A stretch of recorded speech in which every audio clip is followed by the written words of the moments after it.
Fight Night on DAZN, brought to you by that prize guy.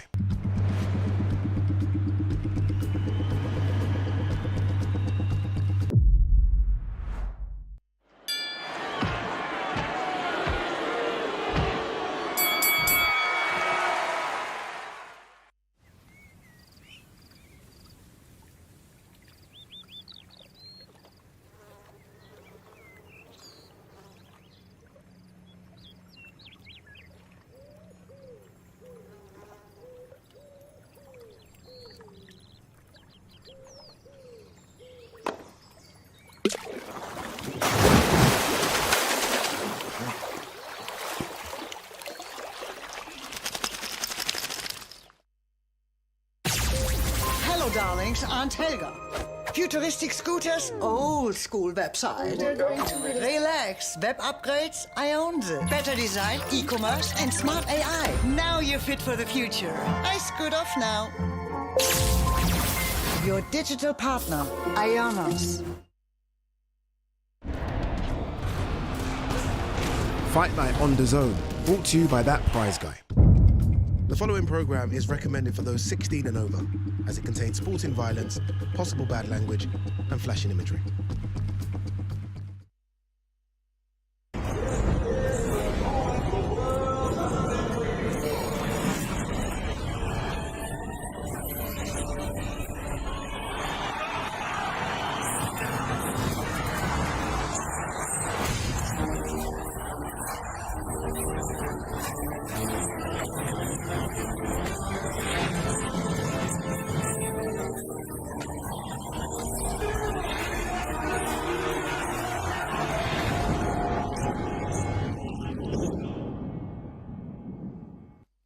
Very good afternoon, everybody, and welcome to Manchester. It's Thursday of Fight Week, and you know what that means. It's press conference day. Big night of boxing coming your way from right here, the AO Arena on Saturday night. The Warrior Code, Jack Catterall, a new chapter, looking to bounce back to winning ways up at 147 pounds when he collides with the unbeaten, ambitious Harlem Eubank, who believes with victory will take his seat at the top table on DAZN this weekend. Now, in line with the Matchroom rebrand, we felt it was time to shake things up a little bit. And as you can see behind us, we have a few familiar faces in a few familiar zones. Behind us in the face-off section, my wingman, former IBF World Middleweight Champion, Mr. Darren Barker in the house. Over there, the small talk team of former IBF World Flyweight Champion Sonny Edwards, alongside Charlie Parsons. But first, we can see both sides of the main event with their respective training teams, alongside promoter Eddie Hearn. Thanks, Jamie. Welcome, everybody, to Manchester. Yes, you're quite right. The rebrand is in existence. I wondered what it was when Ross Garrity and the team told me we needed to switch things up. For a long time, we've been the leader. We've been the front runner. But over time, some people innovate, a lot copy and follow, and we had to double down and keep evolving. I think we've done a fantastic job. And here at 11B, we are dedicated to giving you the very best boxing content around the world. Something different from Matchroom today, something different in the format for the press conference particularly, but of course the product remains the same. A domestic blockbuster this Saturday in Manchester at the AO Arena, live and exclusive on DAZN around the world. Two guys in very different positions in their career, and that's why I love this fight. Jack Catterall, we know the story, should have been the undisputed world champion. In fact, we expected him to be fighting Teofimo Lopez just a few months ago until he lost to Barboza. All of a sudden, up steps Harlem Eubank, 21-0, a guy that Calla and the team at Wasserman have been building fantastically well on Channel 5, drawing big audiences. He rolls the dice at world level. Must-win fight for Jack Catterall and a big opportunity for Harlem Eubank to gate-crash the world scene at 147 pounds. Let's hear from both teams as we go straight into the main event. Where else to start but with Sam Jones. Sam, welcome. You have done a great job in guiding Jack. We know the defeat last time was a brutal one, not in terms of the actual fight, but in terms of the path towards a world title. Why the decision to roll the dice against a young, hungry competitor with Harlem Eubank? Because the pressure seems to be firmly stacked on this side of the table. Sure.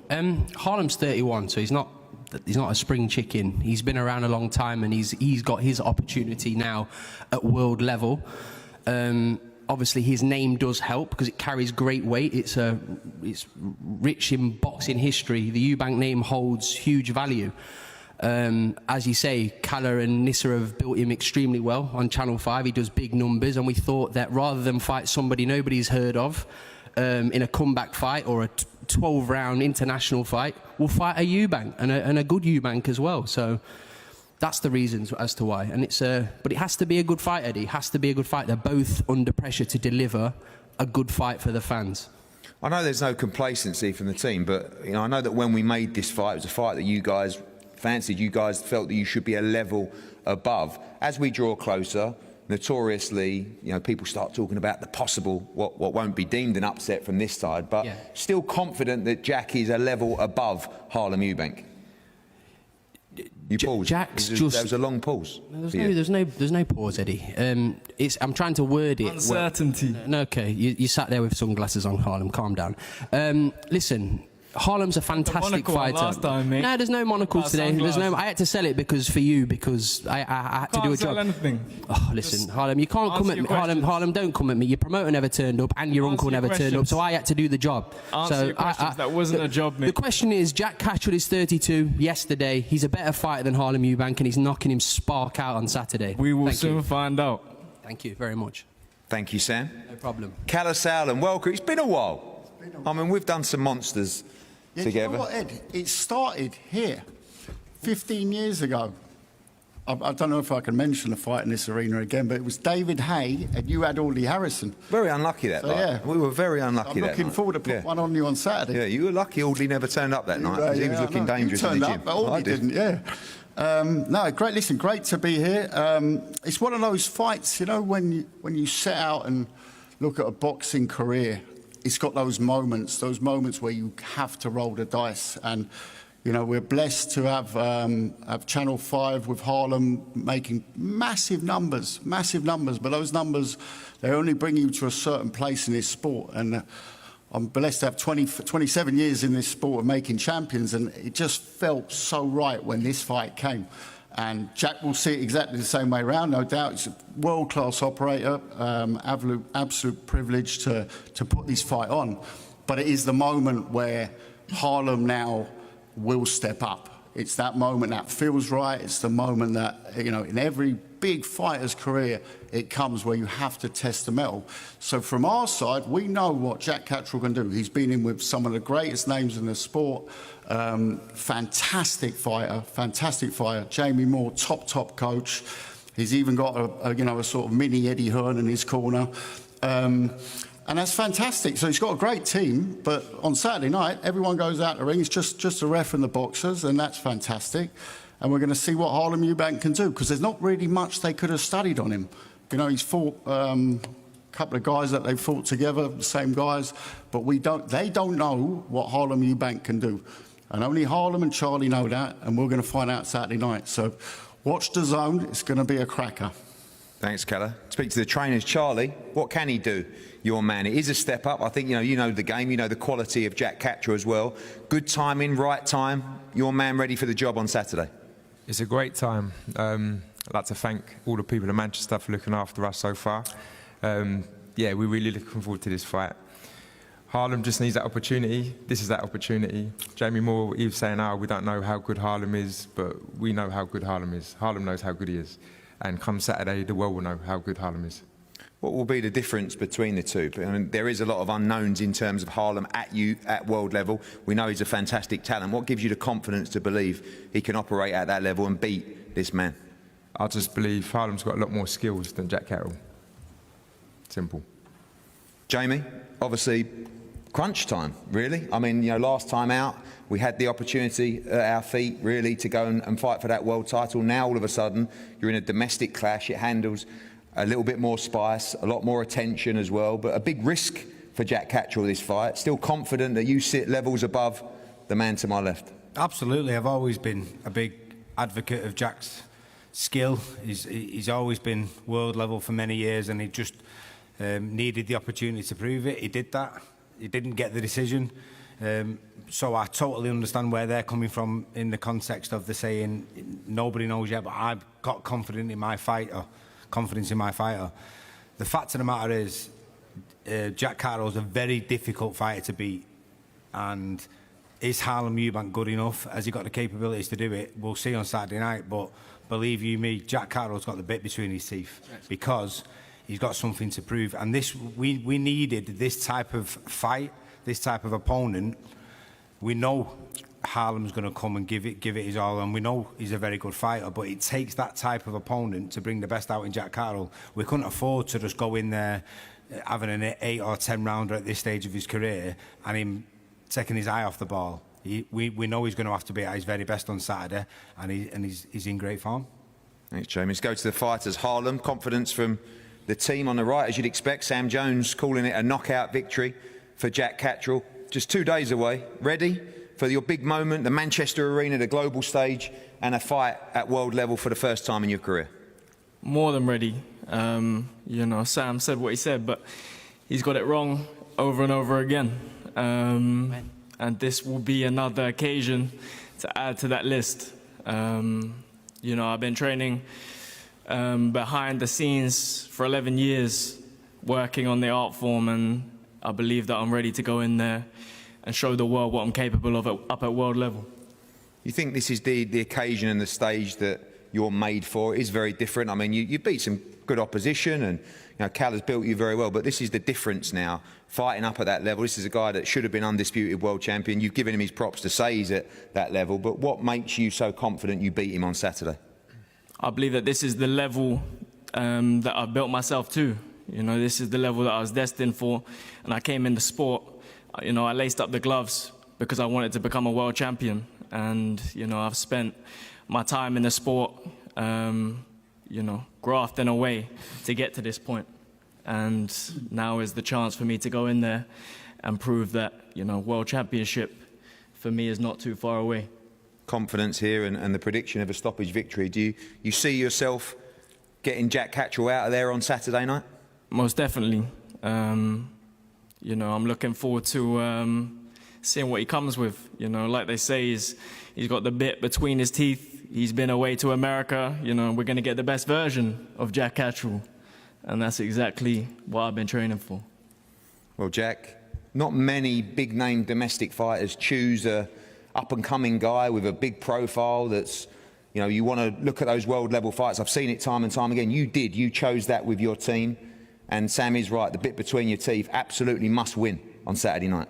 Yeah, 100%. I think Sam touched on it. We could have come back, chose a different route, but these are the fights that excite me, the domestic clashes. And this is what I'm here for. Like we're undefeated, he's talented, he's going to come. I feel like quite a few years back I was in his position, waiting for that opportunity, chomping at the bit. So this is his opportunity, but I'm here Saturday to prove I've still got it. I know you're not one to carry the arrogance and talk too much, but do you put yourself on another level to this man? I believe so, yeah. I've worked so hard up until this point. We had a stinker in the last fight, but I've doubled down, I've been training hard, and I believe I'm in levels above him. And finally, to both men, KO predictions as well. Jack, how do you see this fight playing out on Saturday night, and confident you can get him out of there, or just victory by any means necessary? You know what, very confident. I think if he thinks he can come and knock me out, he's got a big problem in front of him, and it's going to end bad for him. And Harlem, the Eubank brand, on the rise right now. We expect that to continue on Saturday night? Of course, you know, it's Eubank supremacy. My cousin, you know, by the end of this year, he would have beaten the alleged drug cheat twice, and I will become world champion.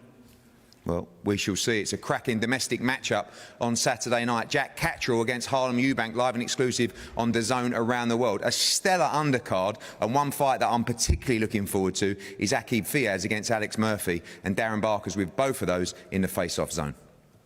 Thank you very much, Ed. And yes, welcome to Face Off. Cracking local derby coming your way Saturday night between these two. Alex Murphy, Aqib Fiaz. Lads, there's a lot of pressure. It's a must-win. How's the nerves? All good, you know. I've been here before, done this a few times. I was scheduled, obviously, to fight Gomez Jr., which I feel like there's a lot of pressure with that fight, so prepared well anyway. And then on 10 days' notice, in steps Alex. So all respect to him for taking the fight. But yeah, I'm ready to perform, ready to put on a great performance. perform Saturday. Does the lack of notice worry you at all, Alex? No, not at all. I've been in the gym since the Khalil Majid fight. I've been in the gym training, staying sharp, staying fit, fight ready. We did know Gomez was going to pull out. That's one thing that we said, because we wanted this fight about 6 weeks ago, and then it was a Gomez took my slot and was set to face Ake, so we had a feeling Gomez would pull out, so I've stayed ready for this. Obviously only 12 days notice, but it's not a problem for me. I'm ready to go. Having said that then, Gomez Jr. you believe was always going to pull out. Do you think Fiaz and the team didn't want to fight you? I don't know. I think they took the Gomez fight over me, definitely, because I think they thought that was an easier fight. Obviously, from my side of the story, from my view, 6 weeks ago I got offered the Ake Fiaz fight and I accepted. I got told, you know, contracts will be through, and I was buzzing. And then Gomez went on Twitter calling you out. I saw that. And then you took the Gomez fight, which is fair enough because he was calling you out. There was a bit of beef there. I know I can tell you wanted to fight him, but you took that fight instead. So when he pulled out, I was the first one he'd obviously come to, and you know, inevitably I was going to say yeah. In steps in Alex, which many believe probably a tougher test. What's your opinion on Alex Murphy as a fighter? I agree. He's definitely a tougher fight, but really and truly, not proven anything. He's not beat anybody with a winning record, really. Gomez had, so he was a bit more proven, which is why we took that fight. And I'm all for taking challenges.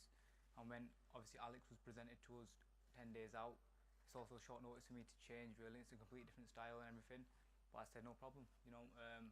We'll take that fight, and I took it pretty quickly, you know. And you can ask Eddie. Some of the other names that were mentioned were probably a level or two above Alex as well, and I took them. So I made to prove a point on Saturday, and you know, he saved the day, but I feel sorry for him on Saturday. Brilliant fight, stylistically, identical records. Who does this favour when you look at this fight stylistically between the two of you? I think me, 100%. You know, I'm a long, tall, I'm a busy fighter, I'm a pressure fighter, which I don't think, you know, Ake can handle. So I think his style is tailor-made for me. I think it's perfect. Prediction, Ake? I feel like you said, he'll start fast, but I think he's not boxed anyone like me before. I feel like towards the middle of the fight, he'll start tiring and I'll break him apart and get him out of there. Finally, how do you win this fight, Alex? Yeah, I think I will start fast and I'll finish fast as well, and I don't think you'll be able to handle that pressure, and I think I'll get you out there by the end. Brilliant fight between the two of them. Local derby, as I say. Charlie, Sonny, over to you guys. Well, thank you very much and welcome to the small talk segment of the press conference. Who'd have thought? As always, joined by former IBF flyweight champion of the world, Sonny Edwards, and some great talent, or should I say bona fide world champions that join us here on this press conference, William Croller, Sky Nicholson and Joe Cordina. Sonny, this is fun. Yeah, who knew that small talk could lead to a bit on the side, but yeah, happy to be here. So I'm liking the new rebrand style. I think it's a bit more dynamic, and now we have the pleasure of being joined by three fantastic fighters to our left. Well, let's go straight into it. William Croller returns to the ring. Obviously, you know what your brother's done. You're back in Manchester, last time out in Altrincham. Excited to get back in the ring and show your home crowd what you're capable of? Yeah, but last time was a good step up and a good win, and Saturday night's another good fight against another good lad. And it's going to be another good win. Like you say then, I think Sonny touched it on commentating my last fight. When I first turned over, he thought it was a bit of like a gimmick. That gives me that bit between my teeth, and I've still got it now to step out of that shadow. Like you say, I'm top of former world champions, Olympians on the card. I want to show that I'm more than good enough to be on these cards, and I've certainly done that up to now, but Saturday night you'll see a big statement from me. And just for the record, I did say, while saying that I've really seen the improvement and a genuine fighter, and I think that was a great fight. Was it Emmanuel Zion? Emmanuel Zion, yeah. A tough operator, and I thought it was a great fight for you at that stage of your career. You showed that you could finish strong as well. And one thing I'm really interested in is you've watched your brother go all the way to the top of what you can do in boxing. You must have sat and watched and fought and learned from a very good angle. What are you hoping to take from your brother's experience into your own boxing career? Like you say, the easiest thing I could say is like stuff like this I feel very at home. Like, I've seen the biggest stages, whether it was when he boxed in Manchester or when he was in LA against Lomachenko. Like, I know boxing through and through. Like, so nothing will faze me. But like you said, then the last time was a good win against someone with notice who'll definitely upset a few people. The apple cart in the away corner a good few times, and like I said again, I'll touch on it more. I'm not taking an easy fight again this Saturday. Another good step up. The lad's had more wins than I've had fights. He's a former champion from where he's from in Scotland, and yeah, these are the fights of what I've been. I believe this is how you get fans. You win them good fights, and you'll see the best of me in these fights. And yeah, I can't wait. Well, William, thank you very much. We look forward to seeing you again on Saturday night. Sky Nicholson, you're back. Your second time on Small Talk. Is that the career peak moment for now? I'm back. This is the sofa debut. The sofa debut. Yes, it is Bar actually. debut last time, the sofa We debut this couldn't, time. you know, give it all straight up. To be fair, bar before the fight would be a little bit rogue. We can wait to Saturday night for that. Let's talk about that. It's been an interesting couple of months, I think you'll say, by your own admission. When you kind of process everything that's gone on and the emotions that comes with that ahead of returning at a new weight, how are you feeling now, sat here just days away? I feel amazing. I was saying to my team this week, it's the best I've felt mentally, physically, for a fight ever. And for it to just be a smaller, low-key comeback fight, and to know I can be this well prepared, and just those small tweaks and differences are going to make such a big difference to my career moving forward.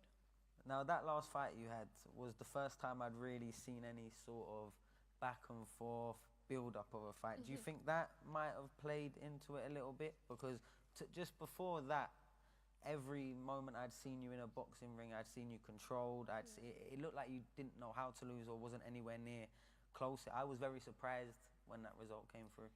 Yeah, I was a little bit surprised as well. I think there were a lot of lessons learned. I think mental preparation was a huge part that was missing from my preparation for that fight, unfortunately. Hindsight's a beautiful thing, but we've taken so many big learning lessons away from that whole experience, and being prepared for the unknown and being prepared for things that maybe you weren't expecting to happen, and how to deal with those more effectively, I think is going to make a really big difference to my career moving forward. And now a new weight, you've gone down weight, I'm correct in saying that, which again I think was a bit of a surprise. I think you was never a small super feather. No, a small feather. Sorry, it was never a small feather to come down now to super bantam. How has that process been? Has that, felt any different leading into a fight? It's not a new weight division because I'm definitely not done with the 126 division. I'll still be looking for opportunities there. I obviously want to win my belt back at some point against Tiara Brown. So it's for me an opportunity to kind of broaden my horizons and open more options and more opportunities. I think the 122 division is really, really good. I think there's great fights that can be made there that will be really good for my career. So I can make 122, I can perform at 122. This weekend we're dipping our toe in the waters a little bit with 122. This fight's at 124. But I'm feeling unbelievable, and I feel like it's going to be a great move for me. But yeah, wherever we can get opportunities at 122 and 126, you see it a lot in the female fighters, always moving up and down in weights to make those big fights, and I feel like that's something that is going to happen with this move. Well, from one elite female on the Small Talk sofa to an elite male who joins us, Joe Cordini, you're back with Matchroom ahead of a ring return. It's been a lot of time off, things have changed, you're now in Wales with camp and everything.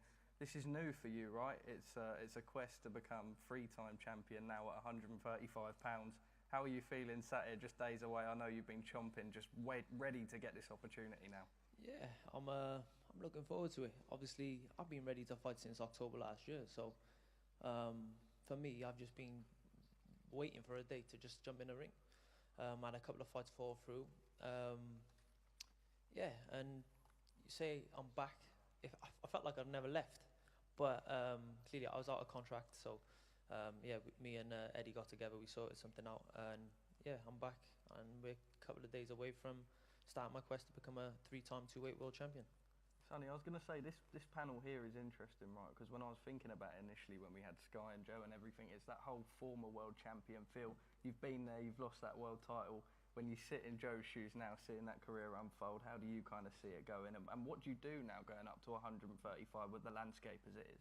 Yeah, and I feel like where Joe reached the pinnacle of the sport was world champion, and in the Rakhimov fight, showed such determination, such grit, often missed by British fighters, in my opinion.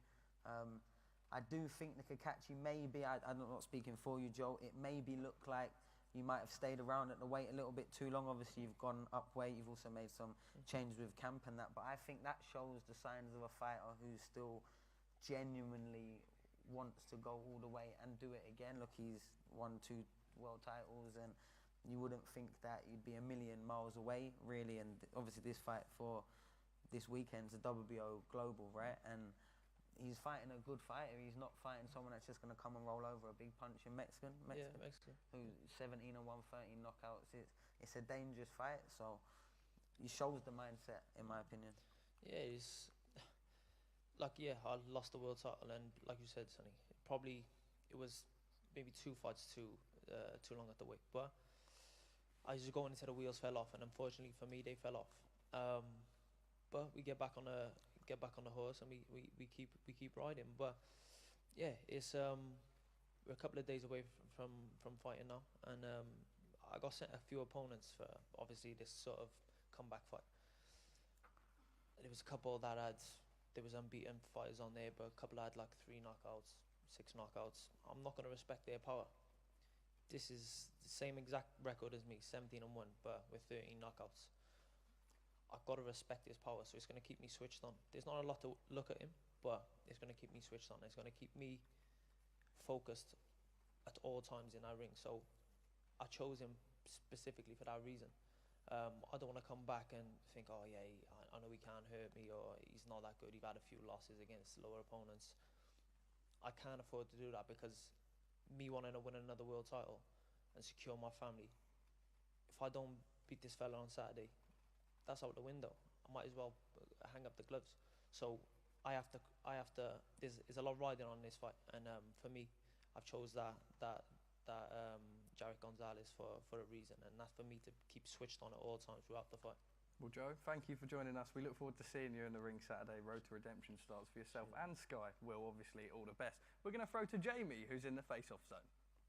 Well, speaking of small talk, I'm feeling very small on this side of the stage here this afternoon, joined by 2 fighters who have important nights in their careers on Saturday for different reasons. Obviously, the continuation for this man who fought just 2 weeks ago, looking to move 3-0 in his first 8-rounder, Pat Brown, and the beginning of the journey, which many feel will be to the top of the sport for Leo Atang as well. Leo, let me just start with you, because you only get one professional debut. It's the question we always ask, but this, your first fight week press conference. What are the thoughts, the feelings ahead of Saturday night? Just taking it all in, you know, it's all new to me. All, like, from the beginning, the hotels, the media, all of it. But I'm taking it in my stride. I'm enjoying every moment of it, enjoying the pressure, and I can't wait to get in there on Saturday night and show everyone what I'm about. And for you, Pat, obviously boxed just 2 weeks ago in Birmingham, 2-0, 2 knockouts. What's the process for you to reflect, enjoy that win, I guess, reset and be back here in fight week once again? To be honest, I've not even reflected on the win. I knew I had this big fight coming up, so it was always in the back of my mind, staying injury-free, cut-free, and yeah, now I can go into this fight and I've not got any little demons in my head saying you've got to be careful and all that. So yeah, I'm really looking forward to this. It's at the AO Arena in Manchester, so a lot of history here in Manchester, some big nights in the past, and yeah, it's definitely a box that I'm ticking off and that I've always wanted to tick off. And for you, Leo, we saw you and Anthony Joshua having a nice conversation on Matchroom social media. You've often spoken about him being a fighter you've looked up to. What was the biggest message that you took away from that conversation heading into Saturday? I think for me, it was just saying it's going to go so fast, so just enjoy every moment, and that's what I'm trying to do. You know, I've got my debut. I'm going to be taking it slowly, embracing every moment of it, but each fight just taking it, enjoying it all. And you know, he said to get them knockouts, and that's something I'm willing to do. What do you believe, Leo, this can be the start of for you in your life and your journey? I believe that it can be a road to being world champion one day. And for you, Pat, I want to talk about the challenge, your first domestic opponent. 2 tough tests, particularly on the debut against Federico Grandoni back in Altrincham, but Lewis Oakford, we saw him against John Hedges. What do you make of him as a test on paper? Yeah, it's a test, it's a step up, and these are the fights I get excited for. You know, obviously I never underestimate anyone, so everyone who's getting in the ring with me, they're coming to take my head off, and I know that they want to, you know, upset the party, so it'll be no different to to Lewis Oatford this Saturday. I'm going to be going in there. I'm going to be razor sharp, and yeah, it's exciting. It's a very exciting fight for me. And bout as well, Jack Catterall. Big night for him. You're in the gym with Jack every day. Have you seen a little difference in him in this camp? Because this has turned into a very important night in his journey. Yeah, it's an important night for Jack. The thing is with Jack, he's a professional. You know, I never see him slack. He doesn't do anything he shouldn't. He's just a true professional, and that's why he's got to where he's got to. He's a proper family man. He's down to earth, and it doesn't matter how big Jack Catterall gets, how much money he earns, what he wins. He will always be salt of the earth, and he'll always be professional outside the ring. And you're going to see this Saturday the masterclass and the technicality of Jack Catterall. Okay, two of Britain's brightest prospects back in the ring on Saturday. Back to the stage. There's a face-off underway.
Face to face, please.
Well, guys, we are back indeed, and I'm sorry if you're sick of us, but you're going to have to deal with us for one more segment because we have something very, very special for you. Molly McCann joins us on set. Eddie, I'm going to let you take over here because you're the one that can sell this story. You do that kind of thing, you know, you're taking all the limelight, but this is all about Molly McCann. The official announcement that boxing is next. She's officially signed with Matchroom Boxing. Molly McCann will compete now as a boxer. About time, it's about I'd like to time. say, as well, former ABA champion. Everyone knows the ability as a boxer. Obviously been a massive star within the UFC, built a profile globally as well. And we're delighted to start the journey with her. Delighted she's chosen to sign with Matchroom. Going to be fighting her all around the world. And there's going to be some massive nights, you know. Had the pleasure of watching her cage side, or whatever you call it, in the UFC, which the atmosphere, the energy, the fan base of this woman is incredible. You know, great person, great fighter. And now, putting the gloves on for real, the boxing journey is about to begin. Sonny, I was just about to ask you, I heard you guys talking there, you were talking about the old amateur fights and stuff like that. Molly's been a legend in MMA, creating her own name and doing fantastic things for the female sport. Now again, boxing's booming. You were just talking about her pedigree here. How excited are you to see Molly McCann in the ring? Yeah, I mean, I think it's great for boxing. We all know the star quality that she built with the UFC, and you know, we need headliners. Eddie knows we need hubs and fighters built through fighters like Molly, and she probably will draw a massive crowd from UFC fans, MMA fans coming across to boxing, and it's the chance to see such a talented fighter in a completely different discipline that if you was a fan of Meatball Molly McCann through her MMA background, now you'll be intrigued to see what she can do in a boxing ring. I know I am. I'm expecting big and good things to come from this link-up. Molly, you must be absolutely mental because people leave the octagon and I'm thinking, oh my God, like you can now just chill out. No, that's all right, you're going to get in the ring. How does it all feel? This was always the dream, you know, like as everyone knows, I'd boxed before. My weight didn't get added to the Olympic Games, so the only other option was MMA, and MMA has given me a phenomenal life, one that boxing could never give me. But my love was always in the squared circle, so I cannot wait to fight. I can't wait to just show everyone the pedigree of boxing that I've got. People would probably just think I'm going to run in and just try and take chins off, which is correct. That is what I'm going to do. But in an educated manner, I think I work so hard on building the brand in MMA and like changing stereotypes and just really working hard on that. And now it's like women's boxing's at like a tipping point. It's quite a pivotal moment right now in the sport, and I think there was only one place I was coming. There was offers from everywhere, but I did send Eddie a little message and I said it's better the devil you know actually than the devil you don't know. So and he did look a bit worried when you said you might not come in steaming. He thought you might be doing a only when Sonny she signed, Edwards. she goes, by the way, I was always going to sign with you. You know, like, oh, was you? You could have told me that a few weeks ago. Yeah, no, but there's no other place I'd rather be. Do you know what I mean? This is the premier show for me. I've known everyone for quite a long time, and I've got a good relationship with Eddie, and I've always been at the shows for the last few years causing trouble, so now I get to bring all the Scousers with me, all the Irish fans, and have a go. But Eddie, what level does she slot into? That's what is the sort of overwhelming question for me right now, because I think what's important to know is that she really is a boxer first. I mean, she has a phenomenal amateur pedigree. She's won championships. You see a lot of fighters that try and switch from UFC to boxing because they've already built their brand. But with all due respect, they're not actually elite at the discipline. Yeah. You know, there's no point naming names, but I'm yet to see a UFC fighter turn to boxing that actually has the credentials and the capability to be a world champion, a proper world champion. And it used to be a lot easier to win a world title in women's boxing. Now it's quite difficult because there's big liquidity within the rankings. We're talking about Molly starting around the bantamweight division, something like that. There's some really good fighters there. And it's really interesting, you know, when I was talking to Molly and Graham, her manager as well, about the process. And the process is, she is a professional fight novice at the moment. She's not a boxing novice, she's got great pedigree. But the movement of that career is going to be really interesting. And it is a skill and it is an art. The most important thing is to be active. The most important is to keep building her boxing brand now, and she has the ability, of course, to be a huge star because she's already won. But also, what was appealing about Molly is the draw that she is in so many of our markets. People know Molly McCann, of course, in the UK and Liverpool, but also all throughout America, you know, Australia, the Middle East. And it's really interesting. It's the first time I've ever really worked with a fighter who is kind of a superstar before they've even had a fight. I mean, you go back to like the AJs of this world, and obviously Katie through what she did in the amateur code as well. But it's interesting because, you know, you're starting afresh, but really all of a sudden there's going to be a lot of pressure on. And I think it's exciting for Molly because there'll be naysayers, you know, there'll be people that don't quite understand. I mean, you talk to the likes of Tony Bellew and, you know, the talk about the quality of her as a boxer. You know, this is not someone that's just coming in professional debut. And the experience as well, fighting on that big stage of the UFC. It's going to put her in great stead, but nice and active. I think we're looking at somewhere between 6 and 7 fights in year one. And then after that, we're pretty much ready to go. You're going to see her fighting for a world championship within 12 months, I think, but just need that little bit of ring time. And I can't wait. I can't wait. I mean, you know, we all know Molly's absolutely, you know, nuts. And she's such a wonderful personality. Everyone loves her. She makes everybody smile, and she can fight. And she's entertaining in and out of the ring. And she'll give it 110%, and I truly believe she'll be world champion. Molly, I'll leave it with you. You have this opportunity now. It seems perfect. I remember Taylor Serrano won, you being heavily involved with the Matchroom team, seeing how well you got on with everyone. As you sit here now and you envision the next couple of years, what do you want out of this? I think it's important to understand that I was offered lots of contracts in lots of different places, which may have had a lot more money being there, but the ultimate goal is to be a world champion and not for some phony promotion. I want to do it legitimately. I want to give the sport of boxing the respect that it deserves. I'm not expecting any fans just to be like, straight on the bandwagon. I've got to earn me stripes like everyone else. I promise you, every time I step in that ring, I will always leave everything I have in there, the most honest account of myself. And I promise this man a world title within 8 fights, and I want to watch when I do it. Because I know that's like how it used to be back in the day. But if you, like, shy kids don't get sweets, you know what I mean? So if I can do it in 8 fights, I want a bell to watch. Deal. Nice. Eddie signed up to another Rolex deal. Guys, thank you ever so Say the much. brand. That was the first time the brand. Now it's a Rolex. I've got enough of them. I want some more, thanks. We look forward to seeing that journey unfold. Small talk. You gotta watch the small talk. Jamie, we're going to pass to you. You're going to wrap up the press conference. Thank you.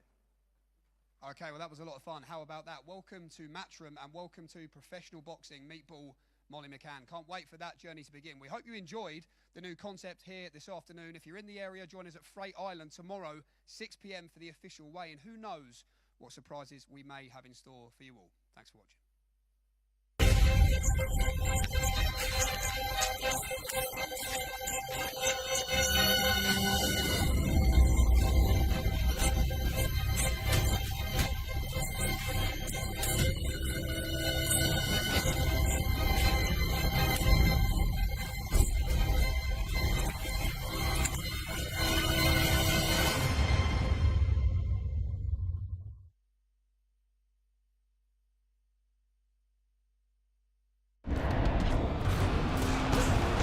Fight Night on DAZN, brought to you by That Prize Guy.